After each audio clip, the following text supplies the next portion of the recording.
माननीय देवेंद्र फडणवीस, भारतीय जनता पार्टीचे प्रदेश अध्यक्ष रवींद्र चव्हाण, आमचे केंद्रीय मंत्री मुरलीधर मोहोळ, आमच्या लाडक्या राज्यमंत्री माधुरीताई मिसाळ, चंद्रकांत दादा पाटील, आमचे आमदार भीमराव अण्णा तापकीर, आमचे नेते गणेश बिडकर, आमचे शहर अध्यक्ष सिरजी घाटे, राजेशजी पांडे, आमचे सगळेच भारतीय जनता पार्टीचे जे मोठे नेते आहेत, सगळ्यांनी विश्वास दाखवला माझ्यावरती आणि ही खूप मोठी संधी मला दिली आहे काम करण्यासाठी. महापौर पद म्हणजे फक्त सत्ता मिळवणं असं नाहीये, तर ही काम करण्याची संधी आहे, ही सेवा करण्याची संधी आहे आणि त्या संधीचं सोनं करण्याचा मी प्रयत्न नक्की करीन. खर तर या सगळ्या आनंदामध्ये मला आपले दिवंगत उपमुख्यमंत्री अजितदादा पवार यांची खूप उणीव जाणवतीये. माझी फार मनापासून इच्छा होती की त्यांची कामाची शिस्त, त्यांची सिस्टीम, त्यांच्या सोबत मला काम करायचं होतं, त्यांच्या मार्गदर्शनाखाली मला काम करायचं होतं, पण ते शक्य झालं नाही.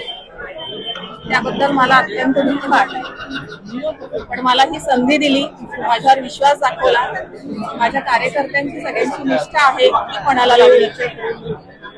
हे सगळं काम करत असताना मला लोकसहभाग आणि सगळ्यांचं मार्गदर्शन हवं आहे. सिस्टीम पण चालवण्यासाठी आपल्याला गव्हर्नन्स हवं आहे, स्मार्ट गव्हर्नन्स. या सगळ्याची सांगड घालून मी काम करण्याचा प्रयत्न करणार आणि या सगळ्यामध्ये मला जेन झीची ज्या काही सूचना असतात आणि त्यांची जी कार्यपद्धती त्यांनी आता डेव्हलप केली आहे, त्या सगळ्यांना मी सोबत घेऊन काम करण्याचा नक्कीच प्रयत्न करीन.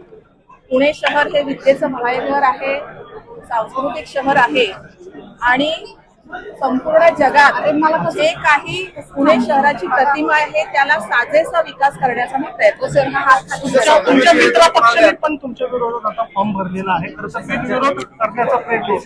ती एक निवडणुकीची फॉर्मॅलिटी आहे, ती करावी लागते, त्यामुळे ते करतीलच. रेसमध्ये होते, रेसमध्ये होते महापौर पदाचे, ते दिसत नाही, ते नाराज आहेत का? नाही, त्या माझ्या सोबतच आहेत, त्या सोबत आहेत. हा आमचं सगळ्यांचा टीम वर्क आहे, त्या नक्कीच माझ्या कायम सोबत राहतील.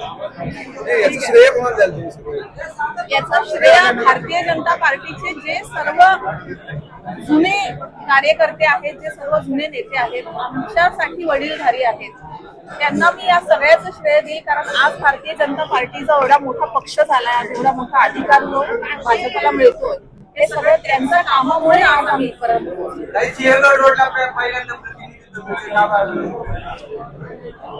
पुणे शहराचा महापौर हा पुणे शहरासाठी काम करत असतो, परंतु ह्या लेवलला आणण्यासाठी म्हणजे हे पद मला जे मिळालंय त्यासाठी सिंहगड रोड वासियांचा म्हणजे मोलाचा हात आहे, त्यांची मी आभारी.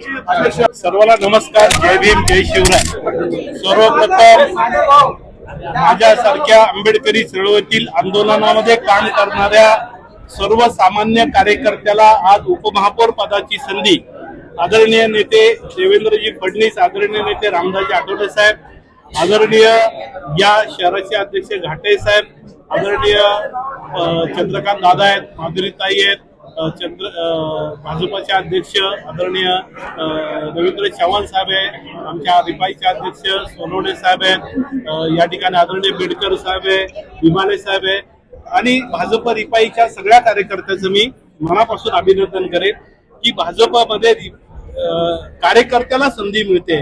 आणि मला एक आनंद आहे की माझी पत्नी उपमहापौर आणि आता त्यांच्या जागी मी उपमहापौर, एक ऐतिहासिक क्षण या ठिकाणी पुणे महापालिकेमध्ये माझ्यामुळं होणार आहे आणि मला त्याचा खूप आनंद आहे की माझ्या पत्नीला देखील संधी भाजपने दिली होती आणि आज मला संधी दिली. हा एक महाराष्ट्रामध्ये एक वेगळा संदेश आहे की भाजप बहुजन समाजातील, आंबेडकरी समाजातील कार्यकर्त्याला न्याय देतो, असा एक थेट संदेश आदरणीय फडणवीस साहेबांनी दिला. त्याबद्दल मी पुन्हा त्यांचे मनापासून अभिनंदन करतो, आभार मानतो. आणि पुणे महापालिकेमध्ये उपमहापौर म्हणून आणि ताई आता महापौर आहेत, अत्यंत साध्या घरातून आलेले आम्ही दोघ जण आहोत आणि कुठली राजकीय वारसा आम्हाला नाहीये. त्यामुळं जी संधी भाजप रिपाईन दिले त्याबद्दल त्यांचं अभिनंदन, त्यांचं कौतुक, त्यांचं स्वागत आणि मी मनापासून या शहरातल्या तमाम शहराच्या नागरिकांच्या विकासाबद्दल नक्की मनापासून काम करेल असं या ठिकाणी मनापासून सांगतो.